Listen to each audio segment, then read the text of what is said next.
2016 दरोगा भर्ती के अभ्यर्थी हैं जो कि ट्रेनिंग करके घर पे रुके हुए हैं अभी तक। और स्थिति ये है कि अब दूसरी बार एग्ज़ाम दिया है यहाँ पे और 2016 भर्ती से अब 2021 आ चुकी है, 5 साल हो चुके हैं। और ट्रेनिंग करके 12 माह के कठिन परिश्रम करने के बाद लगभग 18 महीने हम लोगों को घर हो चुके हैं। पेपर कैसा गया भैया आपका? पेपर ठीक ठाक था। कैसा लेवल था? लेवल मॉडरेट था। मैथमेटिक्स के क्वेश्चन की अगर हम लोग बात करें थोड़ा कैलकुलेटिव है। और रीजनिंग में कथन निष्कर्ष क्वेश्चन 3 क्वेश्चन थे। एनालॉजी से भैया कैसा गया आपका? नहीं अच्छा सर, आपने जैसा मुझे बताया कि 2016 की वैकेंसी में आपका हो चुका था, लेकिन फिर भी आप ट्रेनिंग से वापस आने का तो सर ट्रेनिंग कंप्लीट करने के बाद वापस किए हैं वहाँ से, जबकि ऐसा कोई कोर्ट का कोई आदेश नहीं था। मामला सुप्रीम कोर्ट में लंबित है अभी और लगभग 5 फरवरी के बाद अभी तक ऑर्डर रिजर्व है। अभी तक उसका यही नहीं पता कि कब ऑर्डर आएगा कब नहीं आएगा। सरकार की उदासीनता के कारण हमारा ऑर्डर भी नहीं आ पा रहा है। और सर मैं एक चीज़ ये जानना चाहूँगा, एक तो होता है कि आप अकेले को बाहर किया गया, एक होता है कि आपके पूरे बैच को ही बाहर कर दिया। पूरा बैच घर पे बैठा हुआ है सर। और मैं अपनी परेशानी बता दूं, मेरी माता जी को ब्रेन ट्यूमर है और उस वजह से मैं रोजगार होने के बावजूद भी घर पे बैठा हुआ हूँ और माता जी का इलाज भी नहीं करवा पा रहा हूँ। मैं आपका शुभ नाम जानना चाहूँगा। मैं आदित्य कुमार। कहाँ से रहने वाले हैं? डिस्ट्रिक्ट बुलंदशहर से। देखिएगा आदित्य कुमार भैया की जो प्रॉब्लम है, भैया ने बताया आप लोगों को कि जिन्होंने 2016 की जो दरोगा भर्ती हुई थी उसमें सिलेक्शन प्रोसेस था, 12 महीने की ट्रेनिंग भी कर ली है, लेकिन फिर उसके बाद में उनकी ज्वाइनिंग नहीं हो पाई है किसी भी कारण बस। तो एक चीज़ बताइएगा भैया कि उन लोगों की तरफ से क्या कारण दिया गया था? सरकार की तरफ से कुछ कारण नहीं है, सिर्फ यही कह के वापस कर दिया गया है कि आप लोगों को मामला लंबित है अभी और अभी वापस जाइए जब तक मामला लंबित है। अच्छा। लेकिन सरकार चाहे तो हमें जो है कंडीशनल ज्वाइनिंग दे सकती है, जैसे कंडीशनल ट्रेनिंग कराई थी उस तरीके से कंडीशनल ज्वाइनिंग भी दे सकती है। और कहाँ तक रहें घर पे? एक सीएम बदल के दूसरे सीएम आ चुके हैं। 5 साल में आप अपने 5 साल में शासनकाल में आप एक दरोगा की भर्ती नहीं कर पा रहे हैं, तो जबकि आप गिनवा सभी भर्तियों में रहे हैं कि हम इतने दरोगा भर्ती कर चुके हैं, लेकिन ग्राउंड पे कुछ सच्चाई नहीं है। हम लोग घर बैठे हुए हैं।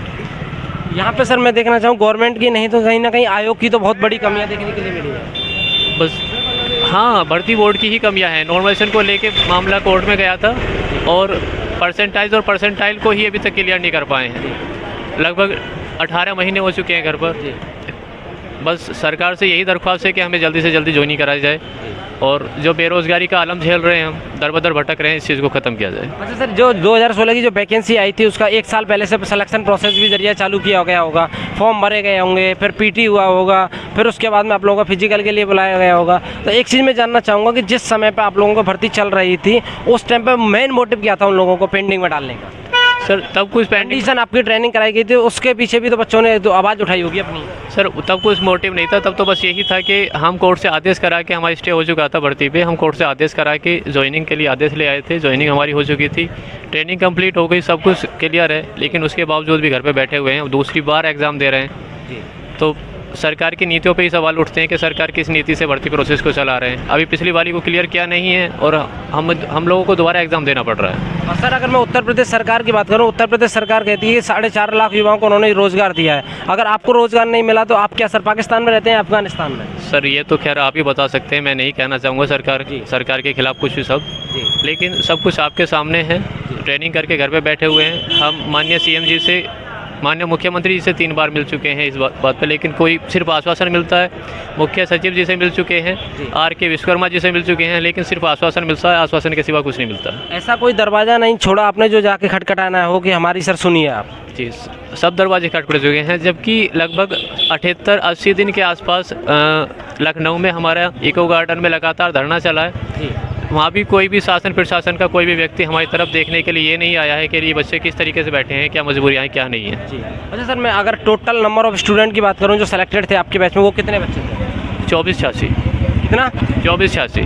2486। 2181 बॉयज़ से, जबकि 2181 बॉयज़ से, बाकी 6 लड़कियाँ थी उसमें। 386 तो टोटल स्टूडेंट? हाँ, 2486 टोटल सिलेक्शन था। अच्छा एक बात बताइएगा, अगर इस भर्ती में भी ऐसा ही होता? 2486 में भी 2 भाई हमारे एक्सपायर हो चुके हैं, जो कि अपनी भर्ती की बस ये देखने के लिए कि कंधे पे सितारे आएंगे, वो सितारों का इंतजार करते करते ही कोविड में एक्सपायर हो चुके हैं। देखिएगा जैसा भाई आदित्य भाई का दुख दर्द है, जैसा कि वो बता रहे हैं कि उनकी मॉम को ब्रेन ट्यूमर है और काफ़ी प्रॉब्लम्स हैं, उस कारण की वजह से वो इलाज तक नहीं करा पा रहे हैं। भाई ने 2016 में अपना रिटन एग्जाम क्वालिफाइड किया था, फिजिकल एग्जाम क्वालिफाइड किया था, मेडिकल एग्जाम क्वालिफाइड किया था, देन आफ्टर दैट जो मेरिट आती है वो भी क्वालिफाइड की थी, फिर उसके बाद में जो फाइनल मेरिट आती है आयोग की तरफ से वो भी क्वालिफाइड करके 12 महीने की ट्रेनिंग करने के बाद में भी भाई साहब को अभी भी दर बदर भटक रहे हैं। यहाँ पर कहीं ना कहीं देखना जाए तो आयोग की बहुत बड़ी कमी है, जो कि हम लोग कह सकते हैं। अगर एक बात बताइएगा कि घर घर रोजगार है, तो अभी ये 2016 के जो स्टूडेंट हैं इनको 5 साल होने वाला है, एक तरह से देखा जाए तो कहाँ है इनका रोजगार। एक सवाल और सरकार की तरफ उठता है। भाई साहब मैं एक चीज़ जानना चाहूँगा कि जिस समय पर आप लोग तैयारी कर रहे थे, जो वैकेंसी आई थी, तो उस समय पर आयोग की तरफ से क्या ऑर्डर था? और एक बात और बताना चाहूँगा, मैं उत्तर प्रदेश में कांस्टेबल, यूपी पुलिस कांस्टेबल छोड़ के गया था जी। और उस टाइम पे ट्रेनिंग पे गया था कांस्टेबल की ट्रेनिंग पे जाने के बाद मुझसे ट्रेनिंग से वापस जाने का मुझसे पैसे लिए गए थे। 30,420 में बकाया वापस करके गया था और मैं अब दोबारा सिपाही पे भी नहीं जा सकता। उन्होंने जाके ये मना कर दिया गया है मुझसे कि आप लोग तो ट्रेनिंग से वापस गए थे और मुझसे कंप्लीट रिज़ाइन दिया गया था। अगर मुझसे कंप्लीट रिज़ाइन नहीं मांगा गया होता तो मैं यूपी पुलिस सिपाही के दोबारा कम से कम सेवा दे रहा होता। जैसा कि भाई साहब ने बताया, जब 2016 में भाई साहब का यूपी एसआई का फाइनल ट्रेनिंग के लिए जब भाई साहब जाने वाले थे, तो यूपी में ही कांस्टेबल के यूपी में ही सर थे आप? यूपी के कांस्टेबल पद पे ही सर कार्यरत थे। उसको आप एक तरह से शॉर्ट टर्म रिजाइन बोल सकते हैं या लीव बोल सकते हैं, किसी भी तरह की लीव बोल सकते हैं। हाँ, तो कंप्लीट रिजाइन लिया गया था, ये बोल के कि आपको एसआई के सिलेक्शन प्रोसेस ना तो भाई एसआई के लिए चुने गए, ना ही उस कांस्टेबल पद पर जिस पर ऑलरेडी थे उसके लिए चुने गए। ये तो सरासर भेदभाव है। कि आप एक बात बताइएगा कि आपके आयोग में ही कोई अगर उच्च भर्ती के लिए अगर कोई अप्लाई करता है, उसका नंबर आता है, तो उसके लिए तो लीव भी अप्लाई होता है और प्लस में उसके लिए परमानेंट रिजाइन का कोई सीन ही नहीं होता कि आप एक बार अगर वहाँ नहीं होता तो आपको कांस्टेबल का पोस्ट तो देना ही चाहिए।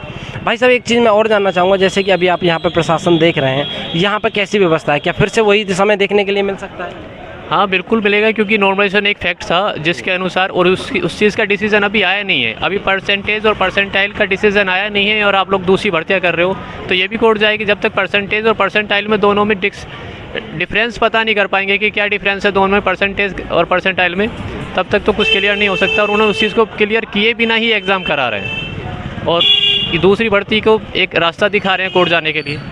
तो देखिएगा, जैसा भाई साहब हमें बता रहे हैं कि 2016 की अभी पेंडिंग में पड़ी हुई है, वो आप लोगों को कोर्ट केस में पड़ी हुई है। अब 2021 में आप लोग ये वैकेंसी करा रहे हैं, इसका तो कोई मतलब ही नहीं। और ये भी कोई तय नहीं है कि सिर्फ 2021 में कंप्लीट करा दें।